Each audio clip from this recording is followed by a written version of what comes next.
Ikaw, consistently, you've been in, mainstream and independent films, especially over the last few years.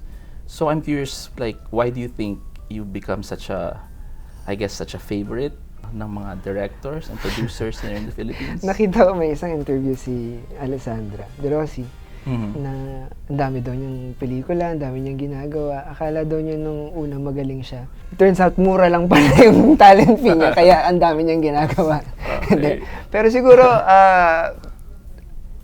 nag-start kasi yan yung Meet Me in St. Gallen. Okay, yeah. Si Erickson na Cornerstone and si Irene, kinuha nila ako na leading man ni Bella Padilla for Meet Me in St. Gallen. And siguro everyone realized na, oo nga, no? Pwede nga itong maging leading man. Kaya niya. Yeah. Mahusay nga pala siyang umarte. So, yun, parang nagtuloy-tuloy dahil dun sa, again, thank you Erickson and Irene for that. And Bella for saying yes. Nung ginagawa namin yung pelikula naming bago, thank you sa kanya. Tapos si Bella naman, thank you din ng thank you sa akin dahil pumayag daw ako.